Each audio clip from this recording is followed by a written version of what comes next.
Scientists have finally solved the Loch Ness Monster mystery. Here's the spoiler, you ready? It's not a real monster. It's probably a dinosaur that survived through the ages, or just a bunch of debris floating on the water. Thanks to many findings on the Loch Ness creature, we have proof of another story to tell you. It was 1933 when a man named George Spicer and his wife were driving along the shores of Loch Ness. That's when they saw something massive with a long neck moving across the road. It looked like a creature straight out of the prehistoric era, a dinosaur-like beast unlike anything they'd ever seen. That was the moment that Loch Ness Monster theories started spreading around like wildfire. One of the most famous Loch Ness Monster sightings came just a year later, in 1934, when a man took a photograph that became the most well-known image of Nessie. That's the nickname she was given. She? Anyways, the photo, known as the surgeon's photograph, showed a long-necked creature rising out of the water, and for years it convinced people that the monster was real. But years later, the truth came out. One of the men who helped take the photo confessed it was all a hoax. The photo had been staged after all. When the photo was published, it had been significantly cropped.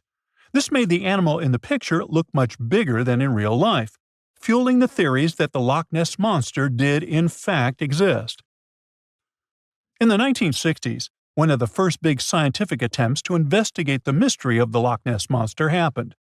A research team took sonar equipment to the lake and spent hours scanning the waters in search of evidence of large creatures. What they found was puzzling. They recorded several objects moving deep in the loch, or lake, with no clear explanation as to what it was. Though the team didn't manage to capture anything definitive, this sighting helped fuel the belief that there was indeed something massive living in Loch Ness. After that, research about the mystery of the Loch Ness Monster kept popping up. In 1972, with the help of underwater photography, some researchers managed to capture strange images, which got people's hopes up for a minute. But the truth is, this early research about the Loch Ness Monster was far from conclusive. Now, of course, not everyone bought into the mystical, magical theories about the Loch Ness Monster. Theory 1, from a professor of zoology at Oxford University, has made it clear that the monster is a biological impossibility. Hey, my pediatrician said that about me, too. Meanwhile, he says that no skeletal remains have ever been found in the region. Plus, no fishermen have ever caught anything resembling the creature in their fishing nets. For him, this works as proof that it simply can't be real. When it comes to the famous photos of the Loch Ness Monster as evidence, well, that's pretty simple. The professor offers a more down-to-earth explanation. He argues that these images are either showing floating debris or birds, like cormorants, which have long necks and often appear to be low in the water. When people refute his suggestion, he takes us back to human psychology and explains that people often make mistakes and misjudge the size of things, especially when they just caught a glimpse of it, and even more so when they are hoping to see something specific. Now, many of those alleged photos depict an animal with a long neck and a small head, which has led some to believe that what they're seeing is a plesiosaur, a giant marine reptile that lived 215 million years ago and disappeared with the dinosaurs. The idea of a plesiosaur surviving all these years is a theory that's been around since the first sightings of the creature. But this researcher isn't buying it. He explains that no plesiosaur fossils have been found in the region dating to anything later than 66 million years ago. The idea of a prehistoric creature still lurking in the waters of Loch Ness just doesn't hold up scientifically. Then there's theory number 2, from a British naturalist who has spent over 50 years investigating the Loch Ness Monster phenomenon. His conclusion is a little less dramatic. He believes that most people who report sightings of long-necked creatures are misidentifying other animals. He suggests people think they are seeing a sea serpent. Reports of sightings from the Loch Ness Monster have been around since the 6th century CE, long before they were distilling Scotch whiskey or other explanations. Early reports of these sea serpents describe large creatures with long snake-like bodies and multiple humps. Some say the creatures were as big as boats, and many swore they saw something swimming in the waters. Many of these early sea serpent sightings may have been misunderstandings or exaggerations of normal animals in the loch, like large fish or even swimming birds. They could have been large eels, which are known to live in Loch Ness. These eels, especially when they're moving, might have given the impression of a long, undulating creature in the water. People who saw these eels from a distance, particularly in low light or misty conditions, might have mistaken them for something much more mysterious. Theory number 3 says something else. Nessie is just a series of standing waves. These happen when two boat wakes move in opposite directions, creating a big hump in the water that could look like a creature from a distance. Loch Ness enthusiasts even showed how it works, with footage from Fort Augustus, where a river meets Loch Ness. These enthusiasts had big plans to use drones with infrared cameras and special underwater microphones to search the loch. Now, Loch Ness is massive, stretching around 23 miles long and more than 700 feet deep. So, they thought they needed drones and infrared cameras to put an end to this discussion. But despite everything, they haven't found Nessie. But it's not only the Loch Ness Monster that lacks scientific explanation. There have also been scores of sightings of yetis and sasquatches that no one can really explain. Folks have made movies, dreaming of finding the truth about these creatures. But, according to recent research and evidence, it looks unlikely that we'll ever find definitive evidence of their existence. Science says they can explain Sasquatch sightings, and this is how. Biologists who study wildlife using camera traps, which are set up in remote areas to capture images of passing animals, have long attempted to find elusive species. These cameras detect movement and snap pictures, providing invaluable data on the biodiversity of different ecosystems. As camera traps collect more photos over time, the number of species recorded grows. However, after a while, the number plateaus, suggesting that no new species are being detected. While it's impossible to claim 100% certainty, researchers say that after significant camera deployment, it's safe to say the likelihood of discovering new species, especially large ones like Bigfoot or the Yeti, drops significantly. Camera trap studies have been running for years in regions where these creatures are rumored to live, but so far, no conclusive evidence has surfaced. Instead, the supposed proof of Bigfoot or the Yeti often comes from blurry photos or shaky videos taken by individuals who claim to have encountered them. The scientific understanding of biology also makes the existence of Bigfoot highly unlikely. Often described as a great ape, Bigfoot would have had to evolve in North America. However, great apes evolved in Africa, and the only great ape to make it to the Americas is Homo sapiens, whose ancestors crossed the Bering Strait only about 16,000 years ago. This is far too short a time for a new species like Bigfoot to have evolved. While it may be disappointing for these mysterious creature enthusiasts, the scientific evidence points firmly toward the conclusion that creatures like Bigfoot and the Yeti are more fantasy than reality.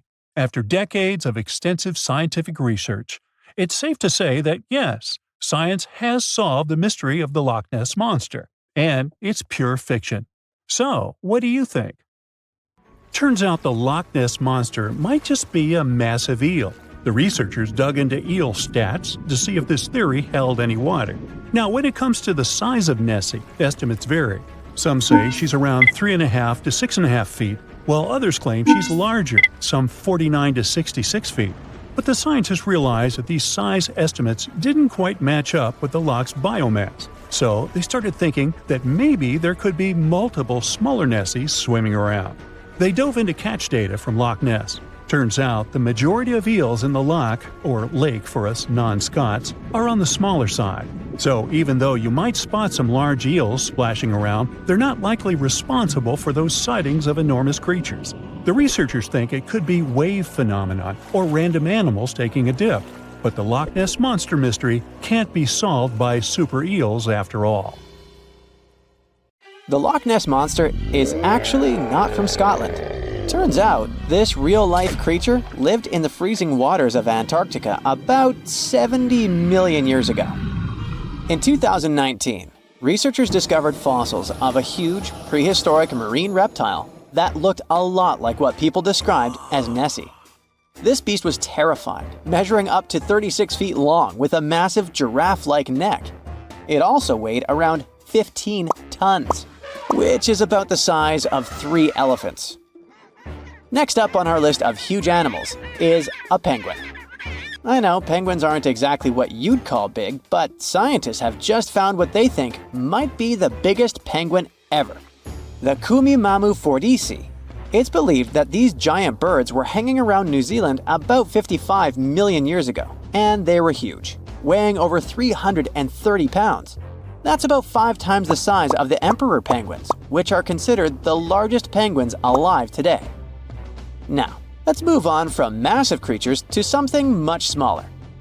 Meet B. manfredschmidti, a great ape that lived around 12 million years ago in what is now Germany. This creature is very special, as it's the tiniest great ape ever discovered. And when I say tiny, I really mean it. These ancient animals only weighed about 22 pounds. They were basically no bigger than a super chunky cat. If you think small creatures aren't scary, wait until you meet the electric blue tarantula. This newly discovered species from Thailand's mangroves has an almost otherworldly electric blue color. Its vibrant hue doesn't come from pigment, it is actually caused by the unique structure of its hair, which reflects blue light, making it look like an extraterrestrial being. We're going even further now, diving into the freezing pitch-black depths. At around 2,000 feet deep in the Andaman Sea, scientists found a new species of ghost shark, which they named Chimera supape. Their appearance is straight out of a horror movie. They have sleek, pale bodies, frills that look like feathers, and large, creepy eyes. These ghost sharks aren't actually sharks, but they are related, having diverged from their cousins about 400 million years ago. The good news is they're not too scary since they're only a bit bigger than a shoebox. Just when you think we can't find stranger creatures, we come across this ancient amphibian from Brazil. Scientifically known as K. rosei. This newly discovered giant crocodile-like creature lived during the Triassic period, over 240 million years ago. At nearly 10 feet long, it had a powerful jaw, resembling the modern-day alligator. This beast was definitely a survivor since it adapted to the most severe conditions ever seen on the planet. Last year, scientists were tracking the dense Amazon rainforest at night when they found some quirky orange spiders that looked like they were wearing black boots. The team soon discovered it was a new type of giant crab spider. And no, they don't look like crabs at all. They only got their name because, while perched on plants, these spiders spread their legs out to the sides, just like crabs. Do you know that some new species are named after celebrities? Hollywood icon Harrison Ford now has his very own snake, for example. Discovered in Peru, T. Harrison Fordy honors the actor famous for his role as Indiana Jones, an archaeologist with a notorious fear of snakes. Unlike the film's menacing serpents, this new snake species is quite modest in size, measuring about 16 inches long. We also have the Rampholion princei, a small new species of pygmy chameleon from Tanzania that was named after US rapper and poet Prince Iya. He received this honor because of his work raising awareness about global environmental issues. Another celebrity namesake is DiCaprio's snail-eating snake, which hangs out in the shrubs of Panama's forests. This S. Irmelindi caprioi is about 15 inches long and spends its nights on palm fronds looking for snails and slugs. Its round eyes look like glowing coals that can be a bit scary, but overall, the creature is super chill. Even when it feels threatened, it doesn't bite. It just coils up around its head and gives off a really bad smell. Now something a bit more sinister. Meet Venomius tomhardii. Does that name ring a bell? Exactly. This new species of spider was named after Tom Hardy's portrayal of the infamous Marvel character Venom. And all because the black spots on the spider's abdomen reminded researchers of the famous anti-hero. Most spiders of this species were found in Australia at night, sitting in their elaborate webs in forested areas near the coast. When disturbed, these creepy crawlers often hide in silk-lined hollows in tree branches. We've also got something for the Lord of the Rings fans. In the vast and warm waters of the Amazon River, scientists have just discovered a new species of pacu. This fish is a relative of the terrifying piranha with a plant-based diet and human-like teeth. It was named Myloplus sauron because of a bold vertical black mark on its side, which reminded researchers of the fiery eye symbol of the villain Sauron from Tolkien's epic saga. Wait, is that a tanned capybara or a wild dog? Well, actually, it's neither. This is a newly discovered dwarf deer. This tiny creature, about the size of a basset hound, scurries through the forests of Peru. The combo of large eyes, stocky body, and short legs makes this animal simply adorable. This cute little deer is the complete opposite of what we've got coming up next. This bizarre-looking creature is what we believe the beast of 5 teeth might have looked like. Its fossils, found in Chilean Patagonia, showed that it lived during the age of dinosaurs, about 72 million years ago. This finding is just another piece of evidence that mammals had been roaming around that part of South America much earlier than we thought. Moving from the forests of South America to the deserts of Australia, we come across a sand dragon lizard, known scientifically as Ctenophorus tayacalpa. With its sandy color and long, lean body, this lizard looks like it could star in a Dune movie. Discovered last year, this sand dragon lizard blends in perfectly with the hot sands of the Great Victoria Desert in southern Australia. For over 10 years, a large-eyed creature managed to hide from scientists who ventured into the mountains of southwestern China. But not this time. In 2023, the group finally managed to take photos of 7 frogs that didn't match any known species. They're now known as Leishan odorous frogs, a species that grows to be about 2 inches long and has small bumps all over their grass-green bodies. Off the coast of Chile, we have recently found a seamount nearly 4 times as high as the Burj Khalifa. Underwater mountains are usually home to beautiful life forms, like sponge gardens and ancient corals. But this Chilean seamount also hid a creature known as the flying spaghetti monster. It's a rare type of squid with long, noodle-like tentacles that make it look like an underwater pasta dish. Including its tentacles, this strange creature can be over 130 feet long. Recently, scientists were diving into the cold waters of the Antarctic Peninsula when they thought they had found an ordinary dragonfish swimming by. But there was something unusual about this one. It turned out that this fish had 2 darker vertical stripes along its slender body. That's when they realized they were looking at a new species, the banded dragonfish. From bizarre sea creatures to a cute one. In 2017, locals were diving near Kume Island in Japan when they found the skeleton panda sea squirt. This deep-sea oddity quickly won people over with its look because its black spots actually resemble a panda bear's eyes and ears. At least if you have a good imagination. This unusual creature filters water to catch its food, and is yet another reminder of the ocean's hidden wonders. In 1952, an Air Force plane called C-124 Globemaster II crashed into a big mountain while flying from Washington to Alaska. Sadly, everyone on board, 52 people in total, didn't make it. The bad weather at the time made it hard to find the crash site, and even later, any attempts to locate it failed. But in 2012, a helicopter crew doing a training mission spotted the pieces of the crashed plane on a glacier called Colony Glacier in Alaska. They started looking for more pieces and confirmed it was indeed the missing plane. Since then, every summer for about a decade, different military groups have been helping in an operation called Colony Glacier. They've managed to identify 40 out of the 52 people whose lives were lost in the crash. The soldiers taking part in this mission take their promise seriously to never leave a fallen comrade behind. They believe it's their duty to bring back those who didn't make it. Another discovery comes from the Alps. In 1991, some hikers exploring the picturesque Alps stumbled upon a human body. It was half frozen in ice at the top of a mountain pass between Italy and Austria. At first, the local police thought it might be a mountaineering accident. But in a few weeks, archaeologists started claiming that this guy might have lived more than 5 100,000 years ago. They eventually gave the frozen fellow the nickname Ötzi. He was named after the nearby Ötztal Valley. He's become quite famous as the oldest ice mummy on record. Ötzi's frozen state might not be as unique as we thought, and that's where things get really cool. Archaeologists have another theory.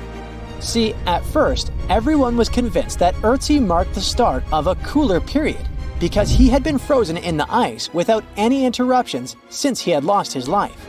Yet, over the past few decades, glaciers and ice patches worldwide have been melting away like ice cream on a hot summer day. Not just Ötzi, but other ancient relics like bodies, hunting gear, horse droppings, and even ancient skis started to appear. So, archaeologists say there are similar sites. They found quite a few, and they all fit perfectly into this growing field of glacial archaeology. It seems like as the world warms up, it will show even more ancient secrets from the deep freeze. Moving on to another amazing discovery.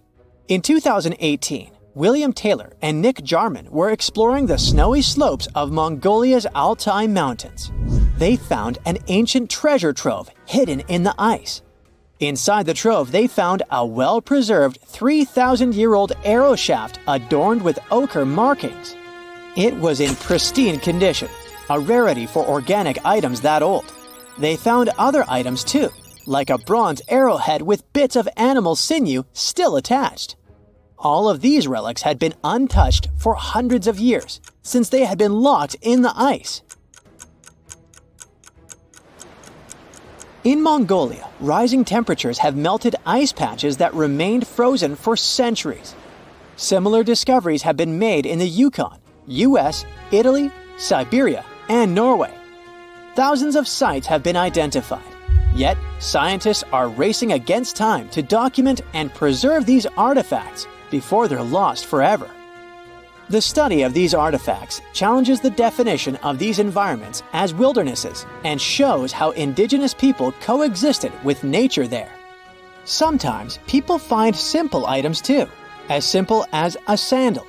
This one, discovered on one of central Norway's mountain passes, indicates that people used this route roughly 1,700 years ago. This suggests that there was less snow and ice in that area back then.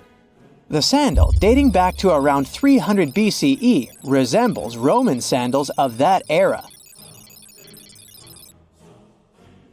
Again, in Norway, hunters found an iron sword high up on a mountain, more than 5,250 feet above sea level.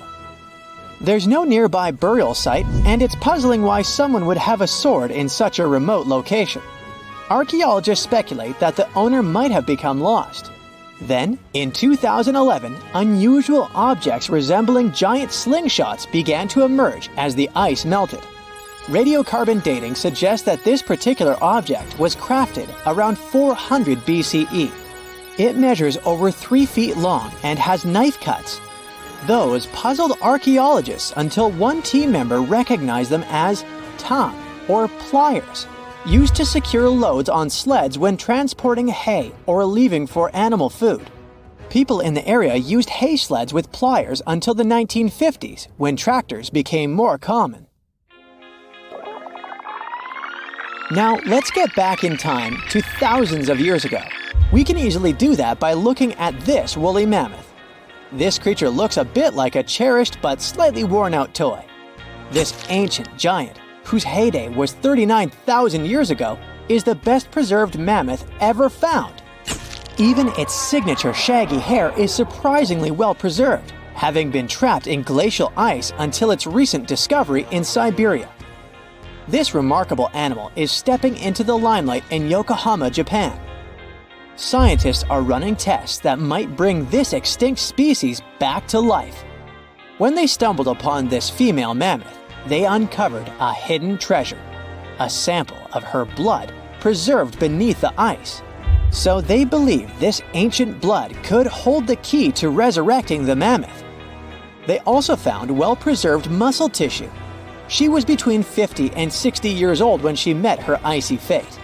The discovery of mammoth blood has reignited debates about the ethics of bringing back extinct creatures, like in Jurassic Park. Their ambitious plan is to implant an egg into a living elephant for a 22-month pregnancy, hoping that at least one living mammoth cell might survive. Hop on, we're going to the French Alps. We are at a spot not far from where an Air India plane tragically crashed 46 years ago. We're accompanied by a diligent mountain rescuer and his neighbor. They went to this area after a bunch of tourists had noticed a strange-looking thingy on a glacier. It was a bag. The Indian embassy in Paris got wind of it, and it was all set on getting that bag. What makes it kinda cool is that it had diplomatic mail and Ministry of External Affairs written on it. The Air India flight was on its way from Mumbai to New York when it took a nosedive in January 1966. It took 117 people on board down with it. Guess what else was inside the bag besides the soaked diplomatic mail? It had a stack of old Indian newspapers. So, alongside those, they also found bits of the plane's cabin, a lone shoe, and a bunch of cables. Totally unexpected treasures on that mountain. During the summer of 2013, scientists stumbled upon a message left behind by a geologist named Walker, who had placed it there 44 years before. That message sort of served as the man's last testament. He passed away just a month after hiding the bottle in the rocks on the island. The content of the message was quite astounding.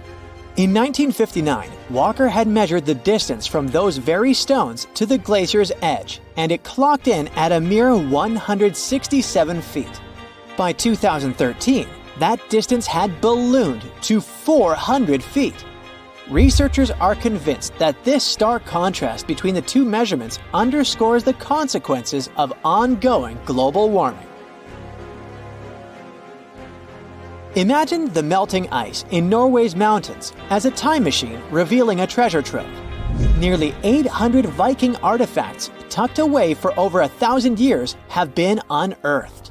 They give us a peek into the bustling trade networks of the Viking era and the critical role of the mountain passes in this ancient commerce. Among the finds are leather shoes, cozy woolen mittens, stylish tunics, feathered arrowheads, horseshoes, walking sticks, and kitchen gadgets from the Viking chef's toolkit. There are even Viking pack horse souvenirs. These artifacts provide us with insights into ancient travel habits and the peak times when those paths were bustling with activity, and give us a glimpse into the lives of adventurers. Well, guess what? Blue Origin, the company owned by Jeff Bezos, has sent dinosaur bones to outer space. Can you believe it? Why? Well, it's all part of their Dream Big initiative to inspire people, especially students, to reach for the stars. On April 14, 2021, they launched almost 200 pieces of dinosaur bones into space using their new Shepard rocket. These bones are super old, like between 66 million and 70 million years old. They were fragments from a dinosaur called a Dromaeosaurus, which was part of a raptor family. It was kind of like a bird, but also a fierce hunter. It was about 7 feet long and had sharp claws on its feet. These guys were really good at hunting and slicing into their prey, you think? Can you imagine how cool it would be to see a real dinosaur like that? The bones were carefully packed into a small container that was about 4 inches long. Then, on April 14th, they launched into space on a test flight of Blue Origin's New Shepard rocket. The rocket went 65 miles above the ground, which is a little above the point where Earth ends and space begins. The dinosaur bones were in space for about 10 minutes and 10 seconds. Alongside them were more than 25,000 postcards from members of the Club for the Future, which is a special group that Blue Origin created to inspire future generations. There was also a test dummy named Mannequin Skywalker on the flight to collect data. Once the dinosaur bones came back from their trip to space, they were put on display. Each of them was carefully placed and shown to people who are part of the Club for the Future, as well as in museums all around the country. But you know what's even more surprising? This wasn't the first time dinosaur bones went into space. In the past, NASA astronauts also took fossils on their mission. Back in 1985, a piece of a baby dinosaur's vertebrae and an eggshell flew on NASA's Space Shuttle Challenger. And in 1998, a 210-million-year-old skull went on to space on another shuttle called Endeavour. They must have had quite an adventure up there. I don't know, do fossils have fun anymore? Oh, and don't forget about the Tyrannosaurus rex. Yep, even parts of a T-Rex were sent into space in 2014 on NASA's Orion spacecraft. I bet those bones were really big and scary looking. But, surprisingly, this is not the only strange thing we've sent into space. In fact, a lot of our weird stuff has been there.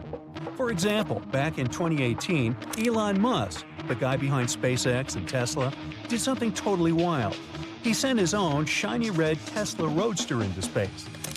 But that's not all. Inside the car, there was a dummy dressed in a spacesuit, and they named him Starman.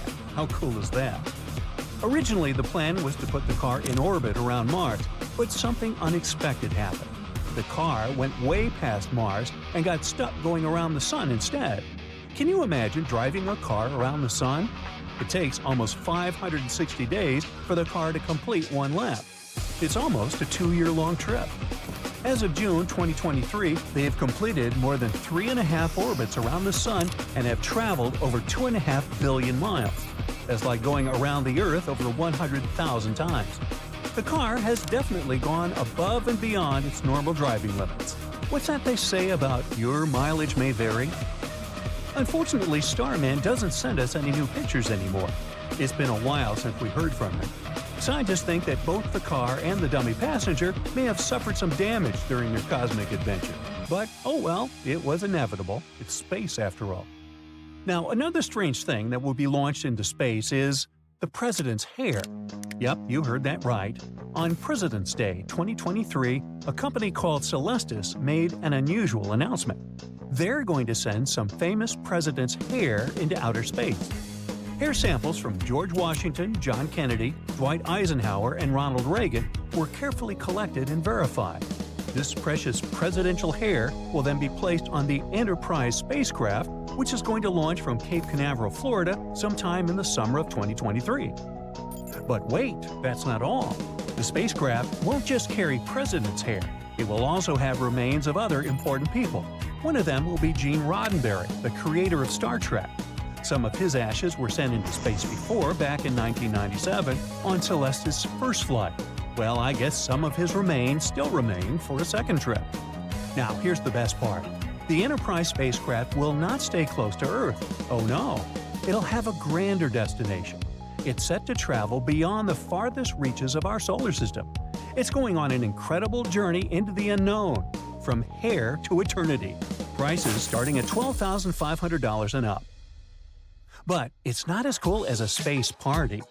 Back in January 2018, something totally funky happened. Rocket Lab, an aerospace company, secretly sent a giant disco ball into space. They named it the Humanity Star, and boy, was it a sight to see. This massive mirror was about 3 feet wide and covered in 65 shiny panels. It spun rapidly as it orbited around our beautiful planet, reflecting sunlight back to Earth. It was so bright that you could even spot it without a telescope. The Humanity Star was like a dazzling reminder of how delicate and special our place in the universe is. But here's the sad part. The disco ball's time in space was short-lived. It came back down to Earth's atmosphere on March 22nd, just 2 months after it launched. That was way earlier than expected. Guess the party had to end sooner than they thought. Now here's a fun fact. Just like with dinosaurs, the Humanity Star wasn't the first disco ball to make its way into space. Starshine Project launched 3 similar shiny objects between 1999 and 2001. One of those groovy satellites, Starshine 3, stayed up in space for over a year. And let's not forget about Japan's mirror-covered satellite called Odyssey, launched in 1986, which is still up there orbiting Earth today. Humans sure love to send disco balls into space, huh?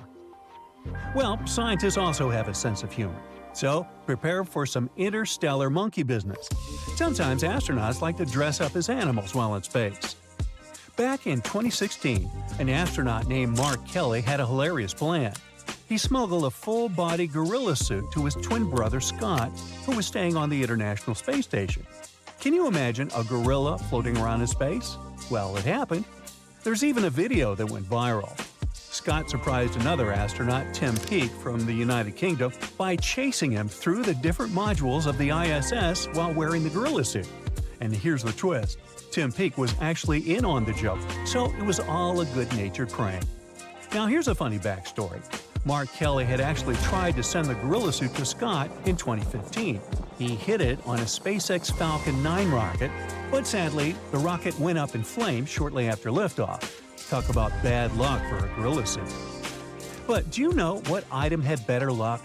The famous lightsaber from Star Wars, wielded by none other than Luke Skywalker himself. In 2007, a team of astronauts had a special mission.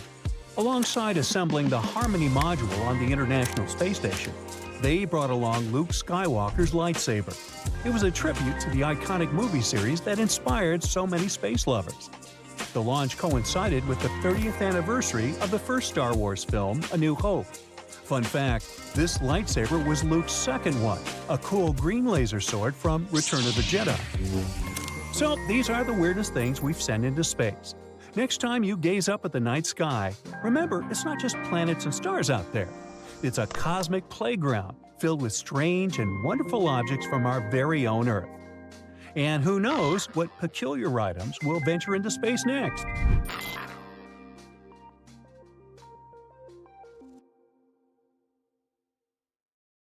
In 2011, scientists from Chile found a weird-looking fossil in Antarctica that looked like a squashed football. Almost 10 years later, the rock just sat on a shelf in Chile's National Museum of Natural History with no specific label. It went by The Thing in the museum because it looked like something from a science fiction movie. When the scientists finally got their hands on the strange fossil, it turned out it was actually a giant soft-shell egg from around 66 million years ago. This one is more than 11 inches long and 7 inches wide. A regular chicken egg is just 2.5 inches long, and an ostrich egg is almost 6 inches long for comparison. So, The Thing won the title of the biggest soft-shell egg ever found and the second largest egg of any animal we know of.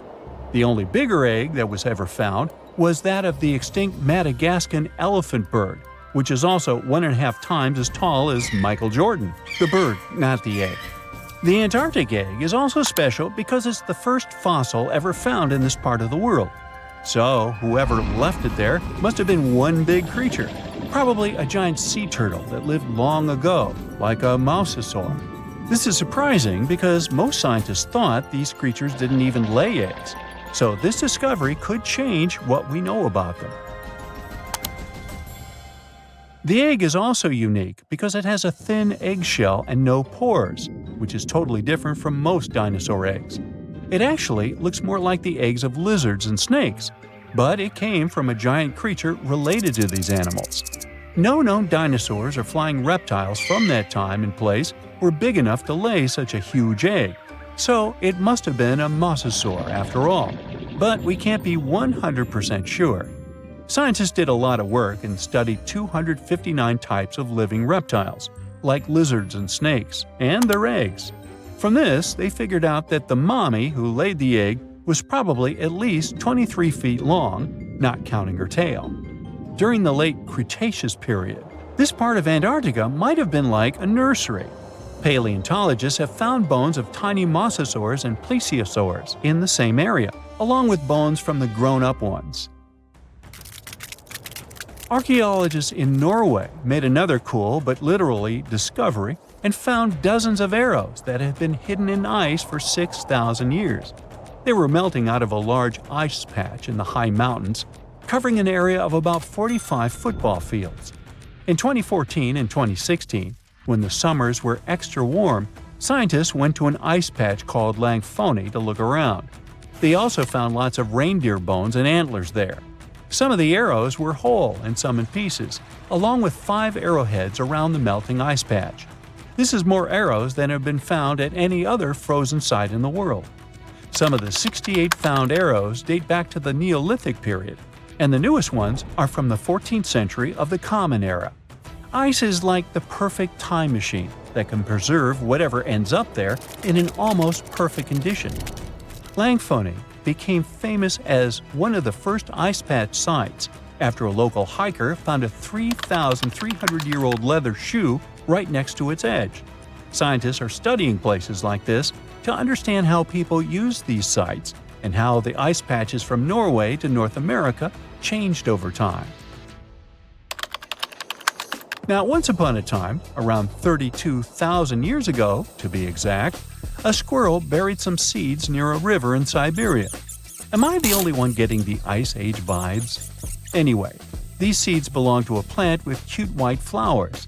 Thousands of years later, a group of scientists found these seeds buried deep in the frozen ground, about as far down as a 12-story building is tall. The seeds were surrounded by ice and bones of animals, like mammoths, bison, and woolly rhinoceroses. The mature seeds had been damaged, maybe by some squirrel, but some of the younger seeds still had good plant parts inside them. The scientists carefully took those out and put them in small containers to help them grow. And here comes the coolest part. They were able to grow the plants. Their flowers were shaped a little differently from the flowers of the same plant that grows today. After a year, the Ice Age plant even made new seeds. Based on this, the scientists suggested that permafrost could be a depository for an ancient gene pool, and we could find extinct species there and bring them back to life. Scientists on an icebreaker in Antarctica were looking for whales but found something way more unusual. The camera behind the ship, which is as heavy as a car, detected 16 million icefish nests on the floor of the Weddell Sea. The nests were located about every 10 inches in all directions and covered an area of 93 square miles, which is slightly bigger than the whole of Washington, D.C. The colony even had a distinct border, which was a line in the sand. The scientists were in the area because they were studying a special spot in the ocean where the water was a little warmer than the water around it. In this warmer water, they found tiny animals called zooplankton near the top. When the young icefish hatch, they swim up to this area to eat the zooplankton before going back down to the seafloor to grow up and have their own offspring. Since there was so much food, it made sense to see icefish in this warm water. But they didn't expect to find such a huge number of icefish nests, much more than anyone had ever seen before. New Zealand's Antarctic Heritage Fund found some old photo negatives in a hut in Antarctica. They turned out to be unique images from the Ross Sea Party. It was a famous failed expedition led by Ernest Shackleton. He wanted to become the first person to cross Antarctica by land, from the Weddell Sea to the Ross Sea, passing through the South Pole. But things went wrong when their ship, the Aurora, was blown out to sea. They had to use the hut from another explorer, Captain Robert Falcon Scott. His goal was to be the first person to reach the North Pole, but sadly, he didn't succeed either. The negatives were made of cellulose nitrate and were found stuck together in the small box. The Trust took the negatives back to New Zealand, where they carefully separated them and discovered 22 hidden images. Many of the photos were damaged, but the Trust could still recognize some familiar places around McMurdo Sound, a well-known area in Antarctica. No one knows for sure who took the pictures.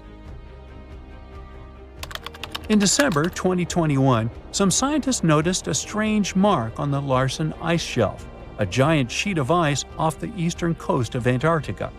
They thought it might be a river flowing under the ice, so they drilled down over 1,600 feet to check it out. They expected to find water, but they didn't expect to see that the water was full of fast-moving creatures called amphipods. The scientists also found that the water in the underground river had unusual layers of currents moving in different directions, which they still don't fully understand. Another surprising thing happened during their research.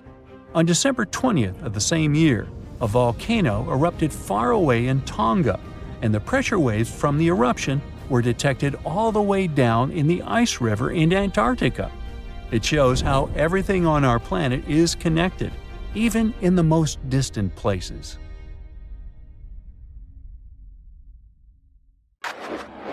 Boom! An explosion of supersonic waves, interplanetary heat, dust, fumes. The Earth's atmosphere has been invaded by a cosmic rock the size of Everest. A few seconds ago, this rock, weighing trillions of tons, was hurtling towards Earth. It could fly from New York to Anchorage faster than you could fry yourself an omelet. This monster's name? The Chicxulub Incident. Epic name, right? 66 million years ago, it crashed into the Earth. Back then, dinosaurs ruled the planet, but not for long. The epic collision took place in modern Mexico, in the Yucatan Peninsula right near Cancun, where the dinosaurs were vacationing. Well, probably not. Still, the huge space rock hit the ocean, but even all that water couldn't stop the inevitable. The collision caused a huge amount of energy to be released. The horror on a planetary scale had begun. Imagine a mini-sun lighting up the surface of the Earth with tsunamis the height of the Statue of Liberty bursting from the epicenter of the watery impact. Not good. The blast blew through the surface of the Earth. It was as hot as an oven and burnt everything in its path. The impact provoked a colossal earthquake and serious volcanic activity. A bunch of volcanoes simultaneously released hot lava and ash into the prehistoric skies. Millions of tons of ash and soot poisoned the air. This formed a huge ash cloud in the atmosphere, which blocked out the sun's rays for several years. The long winter had begun. Only there wasn't any snow falling from the sky, but rain made of sulfuric acid. Yes, the Chicxulub incident might just be the most important thing that ever happened in the history of our planet. Even more than YouTube. Back then, there were loads of volcanic eruptions, a lot of flammable oxygen in the atmosphere, constant temperature changes. It was the perfect and worst time for all of this to go down. So, how are we so sure about all this? Well, the asteroid left an absolutely huge crater on the planet's surface. Today, this scar is hidden under the Gulf of Mexico. Scientists found a lot of places on Earth with abnormally high levels of iridium. This metal is very rare on Earth, but it's in a lot of asteroids that scientists have examined. Scientists studied some 66-million-year-old rocks. In the layers of rock, they found dust, the same dust that comes from asteroids. This could only have happened if a huge asteroid had crashed into Earth. The catastrophe led to the extinction of not only the dinosaurs, but also the asteroid. It was so hot at the point of impact, part of the asteroid just disappeared. A lot of water vapor and carbon dioxide shot up into the atmosphere. But the biggest problem, sulfur. It got kicked up by the asteroid impact and flew up into the air. These tiny sulfur particles blocked out a lot of the sun's rays. Without the sun, a lot of plants disappeared and the climate eventually got colder. The immense heat turned stones into glass. Scientists call these things tektites. The energy of the impact threw them up into the skies. After a short flight, the tektites fell down to Earth. But it wasn't pretty. Rain fell too, only instead of drops of water, you'd have seen hot glassy fireballs. They bombarded the planet's surface for days. The tektites set fire to everything. Scientists found evidence of this all over the world, not just near the collision site. But a lot of things from back then are still a mystery. Some scientists think that Chicxulub wasn't even an asteroid. It might have been a comet. Asteroids are mostly made of stone and metal. Most often they kind of look like a potato. A comet contains rock, metal, and ice. Comets look like dirty cosmic snowflakes, complete with ammonia, methane, and carbon dioxide. Comets sometimes come from the Oort cloud. It's a huge cloud of ice and debris around our solar system. From time to time, comets break free from the pack and head towards our sun. According to scientists, this special comet flew right past Jupiter. The gravity of that huge planet accelerated the comet even more. It flew towards the sun, gaining more and more speed. The comet's outer ice shield started to evaporate, and it probably gave off a lot of dust and gas, which made it look like it had a tail. The sun's gravity eventually shattered the comet apart. One of the fragments flew through space and crashed into the Earth 66 million years ago. So, asteroid or comet? The truth is, we'll never know. What we do know is that the Earth was seriously unlucky to be in its path, and it was never the same again. The catastrophe stopped the development of 75% of life on Earth. Some bigger marine animals, like crocodiles, turtles, and fish, survived the impact. Out of all land animals, the only ones to survive were the ones that were, on average, smaller than the modern raccoon. That includes a bunch of special species of dinosaurs, the ancient ancestors of birds. Scientists believe they survived for two reasons. After the huge impact, it took a long time for plants to start growing again, and a lot of animals didn't survive. Most remaining animals didn't have enough food. But these dinosaurs had a beak. With its help, they could split open nuts and dig seeds out of the soil, so they survived. The second reason is that these lucky guys had bigger brains. Some people think that they were able to cooperate with each other and quickly adapt to the new conditions. Other life forms survived too. Fungi and mold survived underground and underwater. Gradually, the darkness cleared away, and ferns began to take over the lifeless landscape. After a few thousand years, forests started to reappear. The animals that survived were pretty much all inconspicuous and small creatures. They lived in burrows, safe from all that hot ash. Before the collision, mammals had lived in the shadow of dinosaurs. But with all the dinosaurs suddenly gone, things were about to change. Mammals were able to take over. They began to dominate life, at least on land. Back to the moment when everything changed. Turns out, it wasn't the size of the asteroid that made it so powerful. It was more about the angle in which it hit the Earth.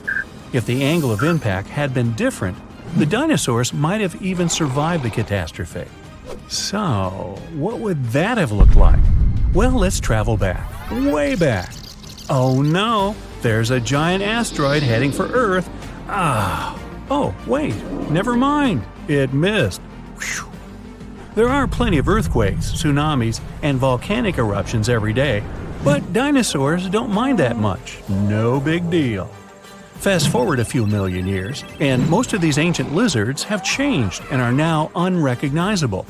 Thanks to a couple of ice ages, many dinosaurs are now totally covered with feathers to protect them from the cold.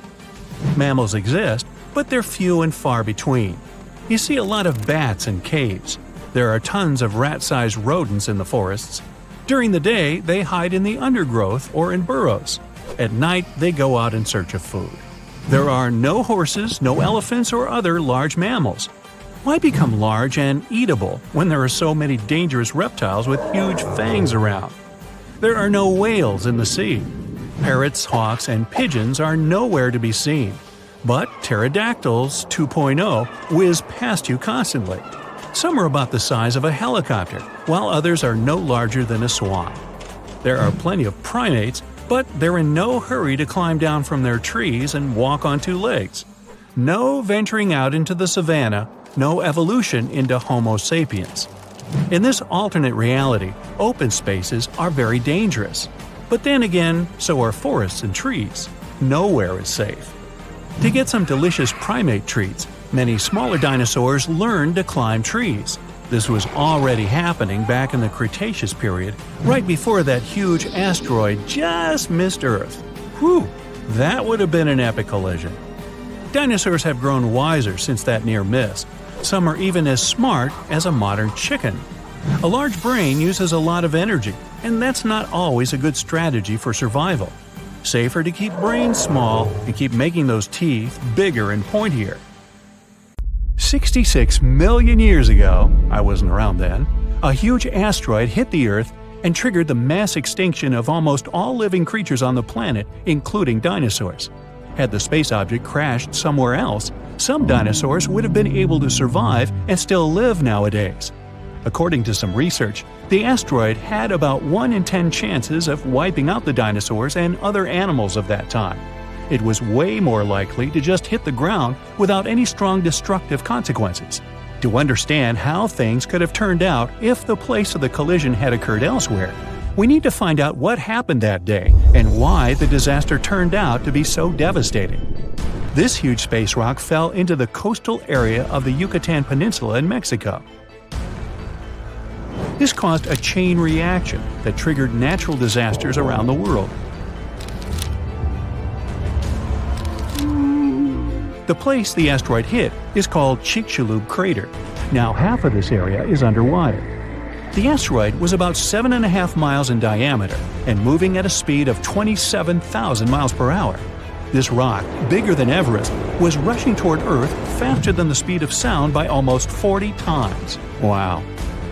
The energy released in the collision was as powerful as an explosion of about 10 billion atomic bombs, and the destructive force of the blast wave was just one of several disasters. The asteroid happened to fall in one of the worst possible places, and because of the way it fell, it threw a huge amount of dust into the air. Imagine you're jumping into the water like a professional athlete vertically, leaving hardly any splashes behind. And now think of how much water splashes when you jump into the pool like a cannonball. So the asteroid landed the cannonball way. The second disaster the asteroid provoked was soot burning. A small part of the Earth's surface consists of rocks. Only a tiny percentage of that part was rich in oil and sulfur back then. The asteroid burned and lifted so much soot into the air that it would be enough to fill an indoor baseball stadium. According to research, 65 million years ago, only 13% of the surface of the entire planet could have contained the necessary amount of organic material for the formation of such a volume of soot. That's why this place was considered the worst. If the catastrophe had happened on the territory of the other 87%, then dinosaurs would have been alive today. A huge cloud of soot and carbon dioxide rose into the air and covered the sun. The soot turned the sky gray and partially blocked sunlight. This led to a quick drop in temperatures almost all over the planet. It seemed like Earth was inside a gray veil. Many plants and animals couldn't survive the cold snap. Trees began to wither because of the lack of sun. The photosynthesis process was disrupted. The cold and withering of trees led to another catastrophe: global famine. Herbivores couldn't survive because they lost almost all of their food. Plants, flowers, and trees didn't manage to get through the catastrophe. These destructions spread far beyond the asteroid impact site. Hot dust particles, asteroid chunks, and small pieces of rocks settled to the ground across the continent and caused large-scale forest fires. Burning trees threw even more soot into the air, which made the situation even worse. The huge asteroid brought heavy metals with an increased level of toxicity from space. The melting of these substances during the collision provoked firestorms. The asteroid didn't only hit continental land but also water, which triggered a huge tsunami. But that's not the worst part. The seabed was filled with sulfate, and when the energy of the asteroid burned it, it provoked the release of sulfuric acid into the atmosphere. The acid cloud mixed with a cloud of soot and began to spread throughout the sky. Hot rock particles were falling to the ground like fire rain. An acid rain started because of sulfur. It lasted for almost several days and left no chance for the animals to survive. Acid rain made the water in rivers, lakes, and seas poison. The acid destroyed anything that couldn't burn. A part of the clouds went to wreck the land, and the other part, the ocean. This made the situation even worse, as sulfur droplets wiped out a huge amount of seaweed and phytoplankton. The ocean generates almost half of all oxygen reserves on our planet. Those days, the sea creatures living in its upper parts were destroyed. It wasn't the blast wave, but lack of sun, acid, darkness, and cold that became the main reasons for the extinction of dinosaurs. But even when some lizards escaped from fires and sulfur, they met the sea element. The asteroid impact caused large-scale tsunamis across the planet. The very first wave was around 1 mile in height. That's almost 3 times higher than the Empire State Building. Billions of gallons of water were moving at 90 miles per hour. A wave this strong could easily destroy half of New York today. The meteorite created a series of waves 52 feet high. Massive walls of water the size of 5-story buildings collapsed on the shore and demolished everything in their path. Lack of sunlight, temperature drop, acid and fire rains, reduced oxygen production, forest fires, giant tsunamis, and the explosive wave with the power of 1 billion atomic bombs — all this reduced the biological diversity of Earth by 75%. Yeah, that'll change your climate for sure. Giant asteroids used to hit Earth before, but they never caused such disasters all over the planet. What if this asteroid had fallen into another place, say a forest, far from water and mountainous terrain? This would have caused severe fires. A huge black cloud of ash would have risen into the sky and obscured the sun, but it would have unlikely generated acid or fire rains. Most of the species of the planet could have survived this catastrophe. What if the meteorite had fallen somewhere among the ice and snow? This would have provoked a rapid increase in temperature across the planet. Huge tsunamis would have sunk big tracts of land. However, ash and sulfur dioxide wouldn't have filled the sky. Acid rain wouldn't have hit the ocean. Many marine creatures could have survived and lived to this day. And dinosaurs, far from the oceans, wouldn't have noticed the meteorite fall at all. Probably the most terrible events would have occurred if a meteorite had fallen on an active volcano. This would have triggered the largest lava release in history. Destructive earthquakes would have begun, and the whole sky would have been covered with volcanic ash. What if the meteorite had hit some desert? It would have melted billions of tons of sand and turned it into glass. Just imagine glass dunes that heat our planet even more. And we could dig up the well-preserved remains of ancient lizards out of the glass. Anyway, there were many different possible catastrophic scenarios, and the worst of them came true for the dinosaurs. They are unlikely to return, although perhaps they can be reborn. Scientists were inspired by an idea from a famous Hollywood movie. They wanted to find a mosquito that got stuck in amber.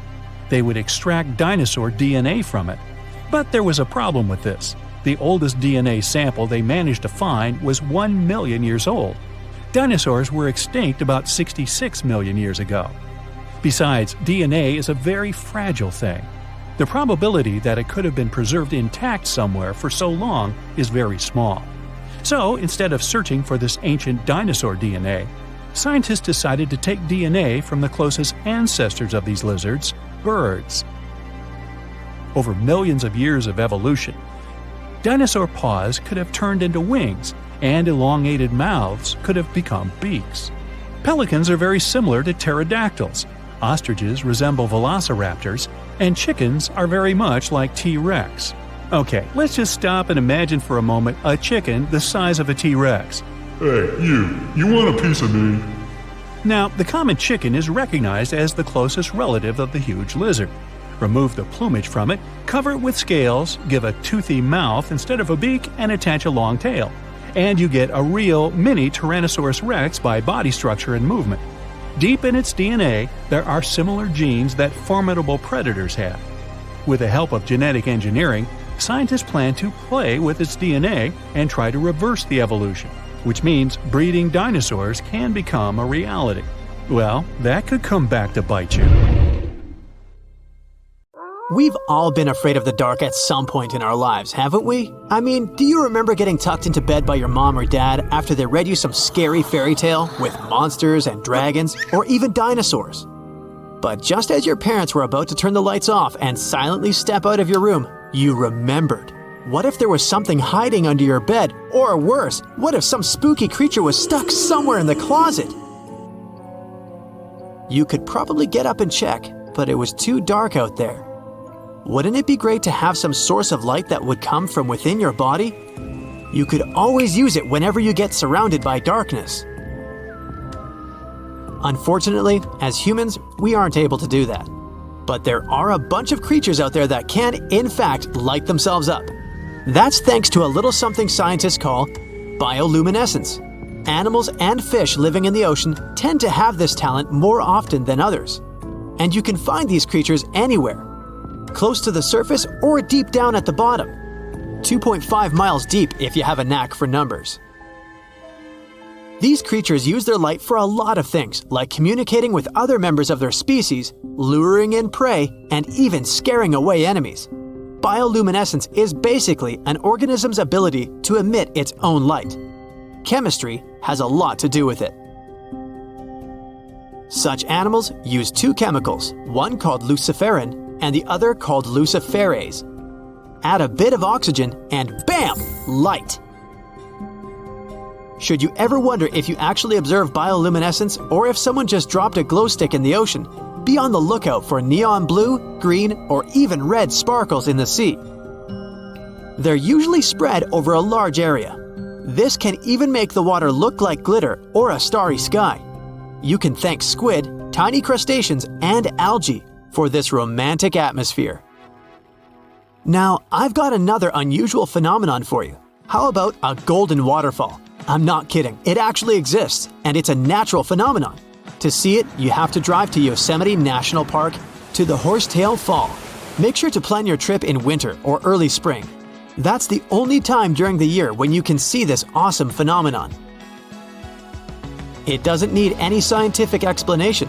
It's nothing more than sunlight at dusk hitting the waterfall in such a unique way that it makes it look like a river of lava.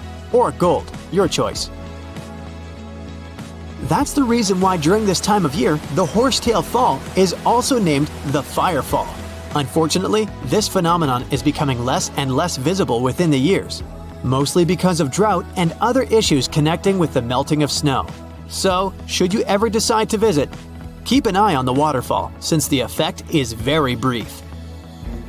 Ever heard of a dirty thunderstorm? It's also called volcanic lightning. Apparently, specialists looking into the phenomenon have yet to fully grasp what it is. When a regular thunderstorm happens, particles with positive and negative charges collide, hence the giant spark we call lightning. It also makes a lot of noise, which you can recognize as thunder. But when a volcano is erupting, some of the volcanic ash particles get electrically charged, and while getting projected into the air with a huge force, they collide and cause electrical discharges. This whole process makes it look like there's lightning coming from the volcano itself.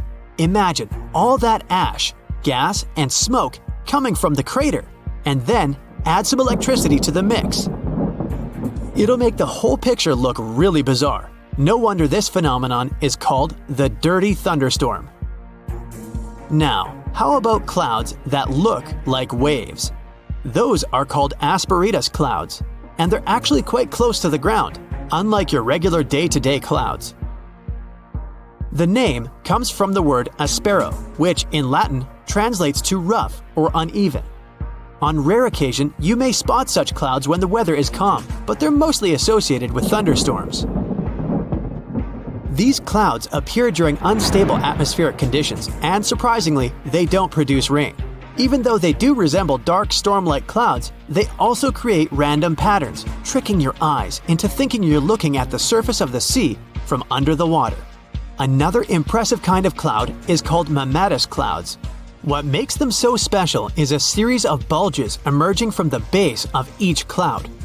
One such cloud enters a level in the atmosphere where the wind direction changes. You can see these wave-like patterns in the sky.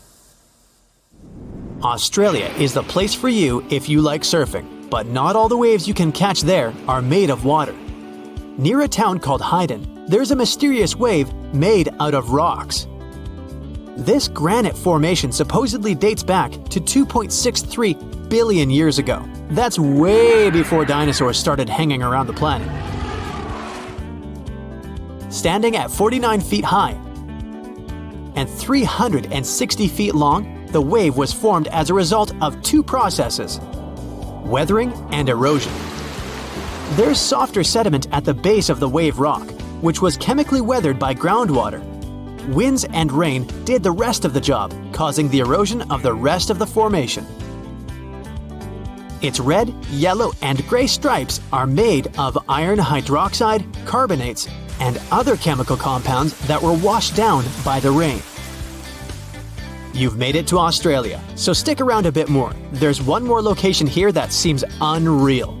You'll need to fly over this one, however, if you want the best picture. In the western part of the country, surrounded by green woodlands, there's a series of lakes. They're all a staggering shade of bright pink. Out of them all, the most famous is Lake Hillier, a 2,000-foot-long reservoir. It's surrounded by both sand and a forest of eucalyptus trees. This makes the cartoon-like hue of the lake stand out even more. One of the many theories explaining the color of these mysterious lakes is connected with algae. These algae appear to gather high levels of a substance called beta-carotene, which has a red-orange pigment in it. Another explanation involves haloarchaea. Those are microorganisms that sometimes look red. Even if you don't enjoy flying, the lakes are great for taking a swim. They're not toxic, even though they have loads of salt in them. This means you'll be able to stay afloat easily, and the water won't damage your swimsuit. During winter up north in Canada, a bizarre phenomenon happens at Lake Abraham in Alberta.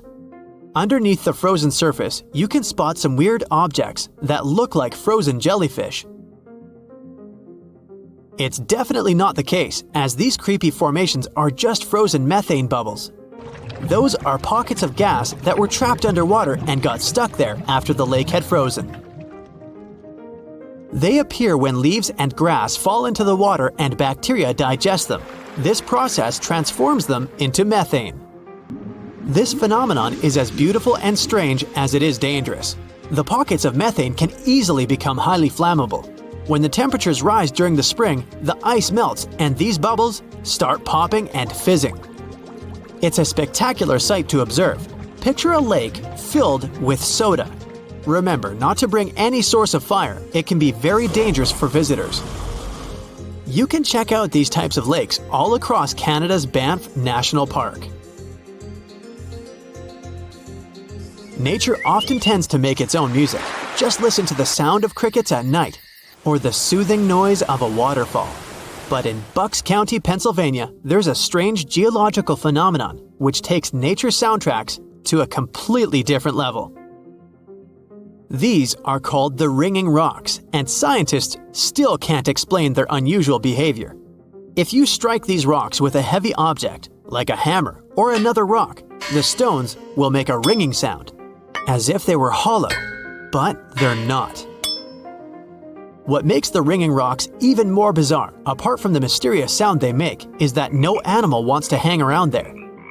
Even though the rocks are surrounded by a thick forest, scientists haven't managed to trace any animal activity in the area yet.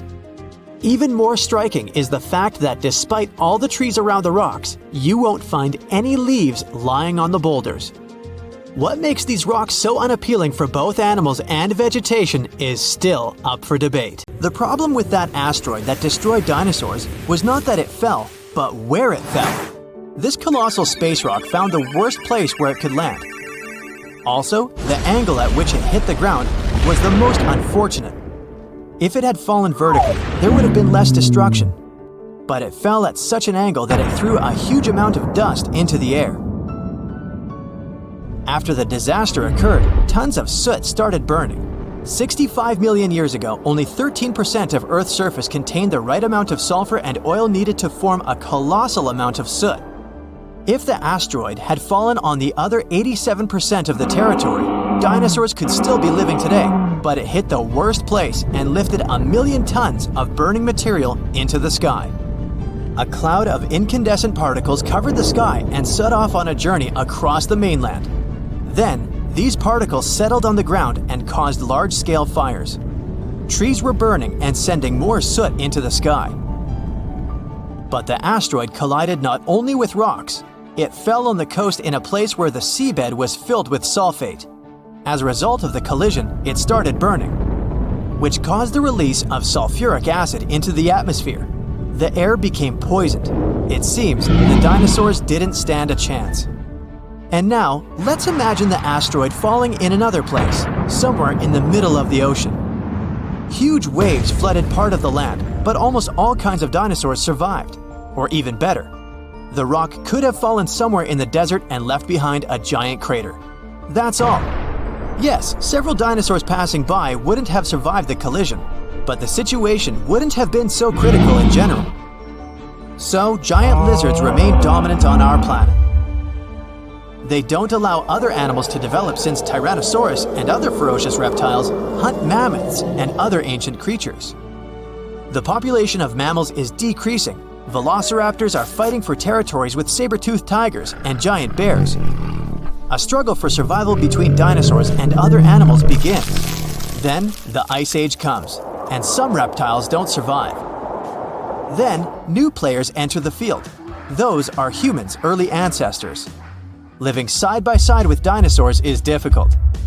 Lizards attack settlements and caves, so people have to build high walls for protection. By the way, the Tyrannosaurus poses less danger to people than you might have thought. According to the latest research, many creatures were able to run away from this monster. Yes, you probably saw how easily they caught up with cars in the movies, but it wouldn't be as scary in reality. Paleontologists and biologists have analyzed the strength of dinos' bones and found out that the creature couldn't reach high speeds. The maximum it was capable of was running twice as slow as a field athlete. Thousands of years have passed. People have learned to live with dinosaurs. They've even managed to tame some lizards. They've domesticated herbivorous dinosaurs to develop agriculture. Triceratopses and bulls now plow fields together. Imagine farms swarming with diplodocus or brachiosauruses. People climb their long necks and pick fruit from high trees. Stegosauruses protect pastures from wolves and velociraptors.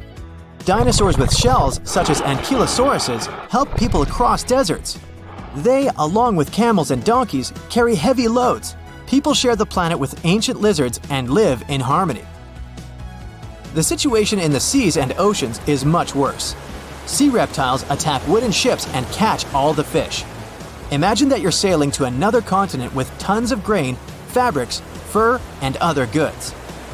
And then a giant mosasaur appears on the horizon. It's one of the most powerful sea lizards. A great white shark looks like a small fish next to it. The creature could easily defeat a megalodon. And then it comes across a wooden ship. It bites into the deck and pulls the whole boat underwater. Water dinosaurs are the main obstacle to communication between countries. This slows the progress down for 100 years. People built metal ships to withstand the attacks of the mosasaur. And finally, they managed to establish sea connections. A similar problem occurs when the first planes take off into the sky. Imagine you're flying on a passenger Boeing. You look out of the window and see a pterodactyl. Wait, it's impossible. These winged lizards aren't so fast, but they can catch up with a helicopter or some old biplanes. This poses a serious threat to flights, so people install sound protection systems on board each aircraft. Pterodactyls hear irritating ultrasound from a distance and fly as far away from it as possible. People equip submarines and ships with the same sound shields. Then, after people have learned how to defend themselves from dinosaurs, another problem appears. Lizards are the kings of wildlife, so they displace all other animal species. Dinosaurs run across African savannas, and lizards with fur live in cold winter forests. Lions, wolves, and bears are not the rulers of the wild. Rhinos fight with Parasaurolophuses. Stegosauruses attack hippos and take away their territories. Venomous dinosaurs live in jungles. Lizards that can climb trees scare monkeys. Imagine a reptilian ape jumping from one branch to another. To save regular animals from extinction, people have to control the population of predatory reptiles. Huge parks and nature reserves appear in all countries. People transport dinosaurs there and separate them from other wildlife. Dinosaurs seem to be completely under control. When the danger caused by giant reptiles passes, people begin to breed smaller, harmless lizards. Someone buys a chameleon, and someone keeps a Microceratus at home. There are dinosaur exhibitions. People take these creatures for a walk as if they were dogs. Some people take selfies with reptiles, go shopping, and sit in cafes with small lizards. Dinosaurs aren't formidable now. They're kinda cute. People ride horses, camels, Parasaurolophuses, and Pachycephalosauruses. Of course, many have tried to tame velociraptors, but failed. Those are dangerous reptiles and they don't know how to obey. Taming them is almost as difficult as taming an alligator. But dogs and cats are still more popular because they're more intelligent.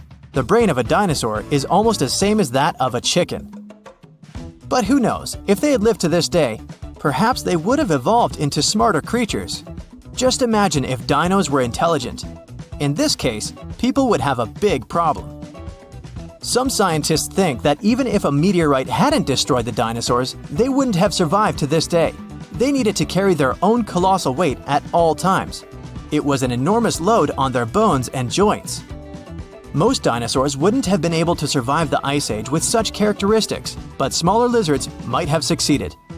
Fast and agile dinosaurs, such as velociraptors and pachycephalosauruses, would have survived, but in what form? Could dinosaurs have already evolved into something else? Look at the good old chicken.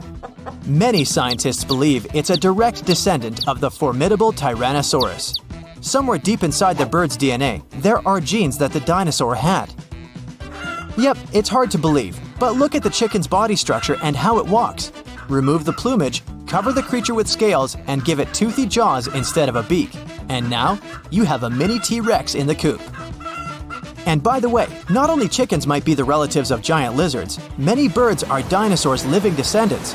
Surprisingly, alligators, snakes, crocodiles, and monitor lizards are not as close to ancient reptiles as pelicans, storks, and other flying creatures. Over millions of years of evolution, the paws of dinosaurs turned into wings, and toothy elongated jaws ended up as beaks. The genetics of birds is the key to understanding dinosaurs. Pelicans are similar to pterodactyls, ostriches to velociraptors. Perhaps many other animals also share some genes with ancient lizards. If the meteorite hadn't fallen, all dinosaurs would have evolved into completely different, unusual creatures. Scientists want to carefully study the DNA of birds and try to reverse evolution with the help of genetic engineering. They hope to breed dinosaurs out of eggs one day. But to do this, they need to find a specific genome that hasn't changed over tens of millions of years. It hides in the DNA. And it's not so easy to find it and extract it. Do you think we will see powerful reptiles by 2050?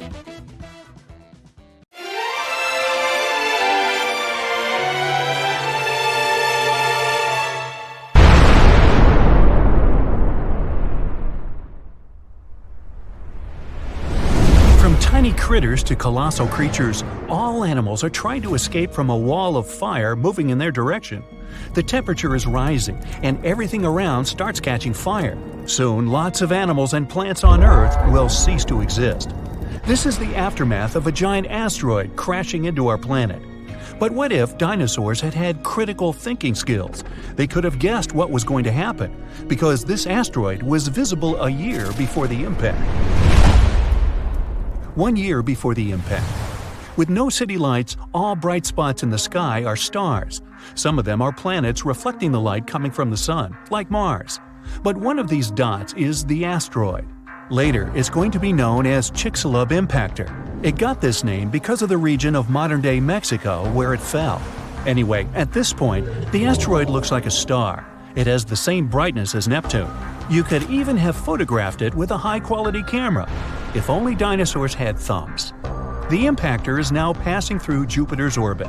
From this distance, Earth looks like a pale blue dot. 1 month before impact. The asteroid has become much brighter. It's now the most brilliant spot in the night sky after the Moon. The asteroid crosses the orbit of Mars. Its tail, consisting of dust and gas, is getting longer and longer. It's now as long as 2 times the distance from Earth to the Moon. 1 week before the impact. The intruder's tail is now 5 times the distance from the Earth to the Moon, but the dinosaurs can't appreciate its beauty. To them, it's just another bright dot in the night sky. If this asteroid were flying toward Earth right now, scientists could pinpoint the exact location of its impact within a mile. Then we would evacuate people from the impact area and avoid a major catastrophe. 1 day before the impact. The Chicxulub impactor now holds first place among the brightest objects in the sky. The light surrounding it, called a halo, seems even bigger than the Moon itself.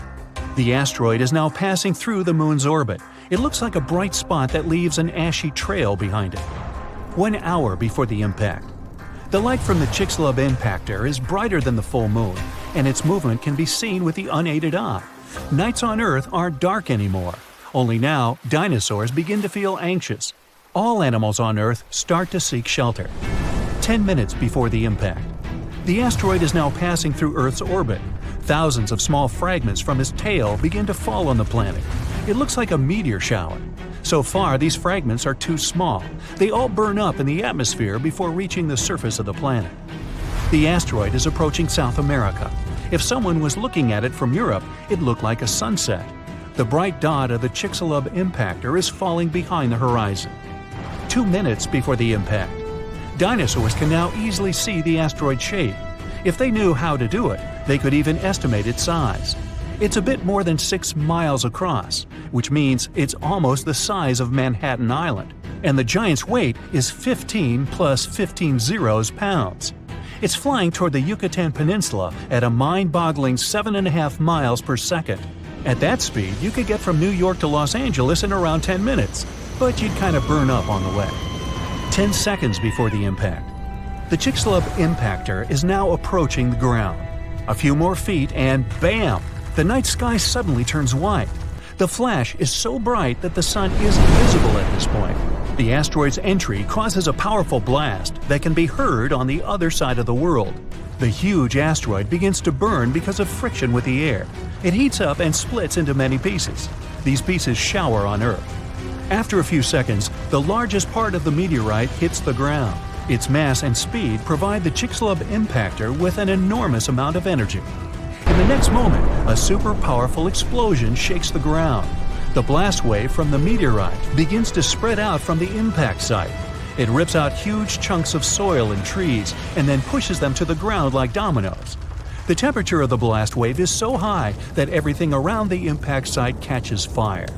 The energy released during the collision also penetrates deep into the planet. This causes the strongest earthquakes in our planet's history. They in turn generate tsunami waves as high as the Empire State Building. 5 minutes after the impact, the meteorite leaves behind a huge crater. It's as wide as Lake Huron and deep enough to fit inside 2.5 Mount Everests. Dinosaurs are running around in panic. They try to evacuate toward North America, but most of them don't make it through unfamiliar swampy territories. Another danger is the ongoing meteor shower. Hundreds of tons of ash and debris rise into the air. Heated up by high temperatures, they fall to Earth in the form of liquid lava. Ash and smoke fill the atmosphere and block the sun's rays. Earth plunges into darkness. For several more weeks, our planet will be totally dark. Acid rains will fall on its surface non-stop. There was a lot of sulfur in underground deposits on the Yucatan Peninsula. The energy of the explosion evaporated all this sulfur. Now it's cooling in the air, gathering in clouds, and dripping to the ground. Most animals survive the impact, but the mass extinction continues for many more months. The collision has plunged Earth into darkness, and this has wiped out most of the plants that fed on sunlight. The plant-eating dinosaurs have lost their main food source and begin to disappear. But plant-eating dinosaurs are the main diet of meat-eaters, and now dinosaurs like T-Rex have nothing to eat. Soon, they go extinct too. In other words, it wasn't a meteorite that wiped out dinosaurs, but hunger and climate change. Meteorites of this size fall once every 100 million years. It means that such an event might happen again. Will humans manage to survive this disaster? These days, we can look out far into space, and the appearance of an asteroid the size of the Chicxulub impactor won't be a surprise to astronomers. In general, asteroids that are more than 460 feet across are considered potentially dangerous. Anyway, if we know about the approaching space body, we'll be able to build shelters filled with food and water supplies. Once the asteroid is close enough, we can wait for the impact and its consequences inside. But when people come back to the surface, they'll see cities and towns torn down. Our planet will look like a lifeless desert. That's why we need another alternative, which is to prevent the impact. Here, we have many options depending on the size and material of the asteroid. According to NASA, the most effective way is a kinetic ram. We'll need to send a fairly large and heavy object, such as a spaceship, into space. When it approaches the asteroid, scientists will choose the perfect trajectory, and the ship will crash into the space body. A powerful collision will change the asteroid's course, making it fly past Earth. The further the space body is from our planet, the easier it'll be to send it away. Another option is a controlled explosion on the surface of the asteroid. Newton's first law of motion will help us here.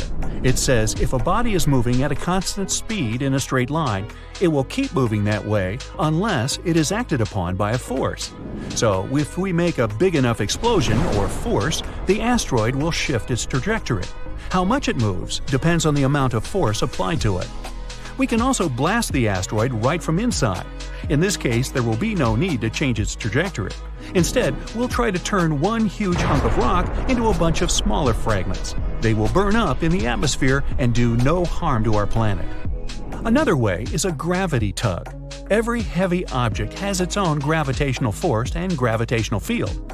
Our goal will be to send a spacecraft to the asteroid and make it fly close to the intruder. The asteroid will attract the spaceship, but its engines will resist. As a result, the ship will slowly but surely pull the asteroid toward itself. This method will take much longer, but gradually, the trajectory of the asteroid will change and it won't crash into Earth. Hopefully. We can also use solar power. We can build a spaceship with a system of giant magnifying lenses. Then we'll send that station closer to the Sun. When we spot an asteroid, we'll point the lens in its direction and focus the beam on the space body. The heat from the Sun will cause the asteroid's material to evaporate. Eventually, this will make the intruder change its trajectory. Traveling back in time now? This used to be hard. We fly past the Middle Ages, the first human civilization, the ancient ancestors of the first humans, the dinosaurs, the first land animals, the ancient sea creatures, and so on to the very beginning of all time. And there it is! This nebula is our solar system. Right now, it's just a cloud of multicolored dust made of hydrogen and helium spinning around. This cloud has begun to shrink and become denser. There's a theory that there were supernova explosions near our nebula. Their shock waves squeezed the nebula from different sides until the center of the cloud became too heavy. The enormous weight presses it, and nuclear chain reactions begin at the very center of this cloud. It heats the cloud and makes it glow. Soon it forms into a dense sphere, and that's how our Sun is born. It happened about 4.5 billion years ago. Our planet doesn't exist yet. There's only a disk of dust and space debris orbiting the young Sun. These pieces of debris are fusing gradually and getting heavier and heavier. Let's look at the very center of this pile of asteroids. The total weight of the debris compresses the central region so much that a dense metallic core is forming there. The enormous pressure heats the core, and the temperature at the center of the young Earth reaches nearly 10,800 degrees. And there's a liquid core around the solid one. It creates the magnetic field of our planet. Now, when radiation from the Sun and the solar wind reaches Earth, it smashes into a shield in the form of our magnetic field. So far, our planet is burning and looks more like a ball of lava. But it begins to cool down, forming a solid crust. At this point, another protoplanet appears on the horizon. It looks more like an asteroid, the size of Mars. And this massive piece of debris flies towards us. It hits the young Earth at such an angle that it knocks a part of our planet outward. The debris itself breaks into several pieces and stops in our orbit. After a while, all of this debris comes together to form the Moon.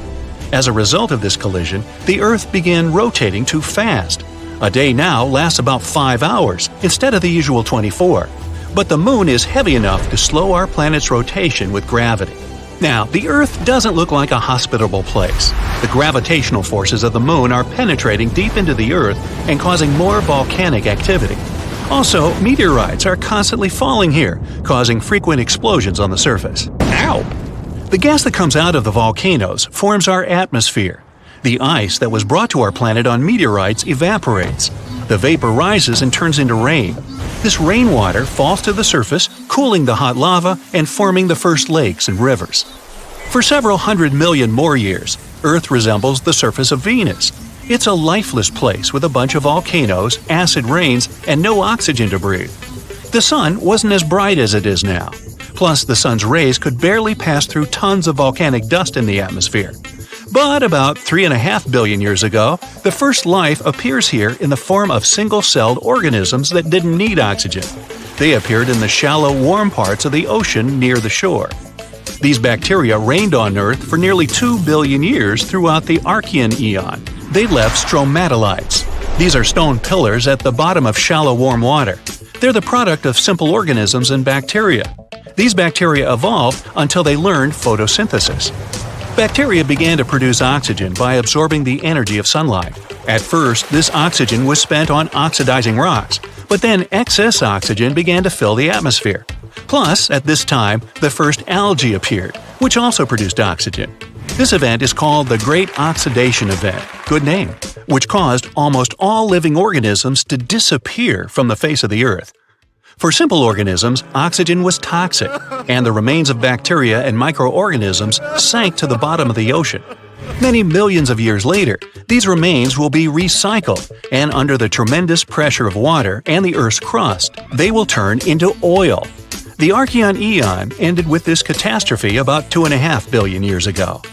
At the same time, continents were forming on Earth, which would later drift through the world's oceans like puzzles and form a supercontinent. But for now, methane and carbon dioxide still make up most of the atmosphere.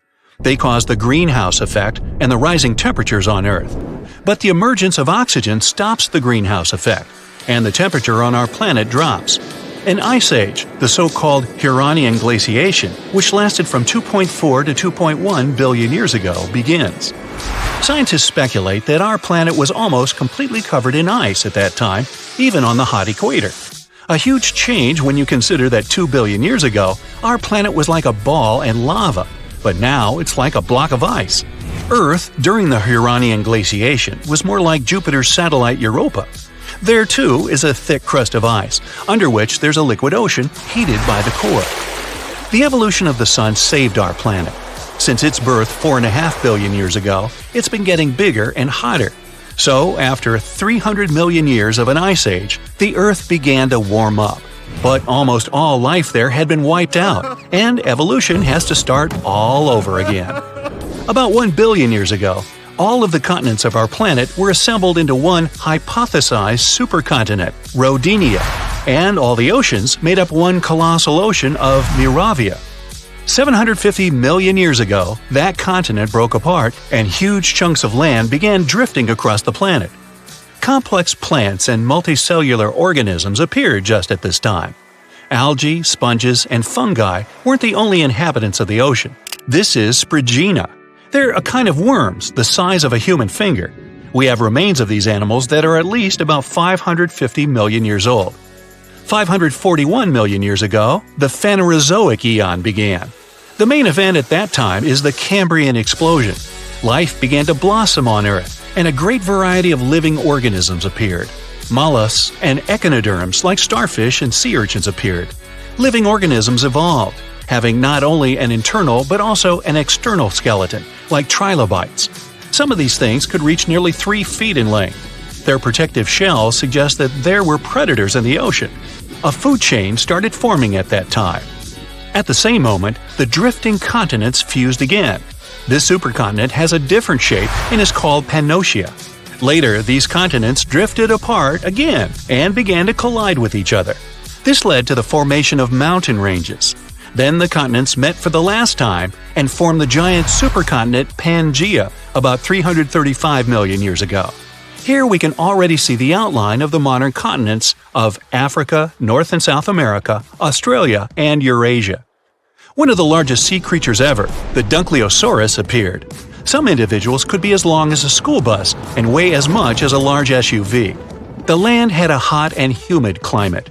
It encouraged ferns and other plants to grow faster. Some of them could reach the height of a 3-story building. And for the first time in Earth's history, some animals leave the ocean and go on lands, such as L-Generpeton and Ichthyostega. Anyway, at first, they live only on the coast because their skin wasn't adapted to the constant sunlight. In addition, they experience breathing problems.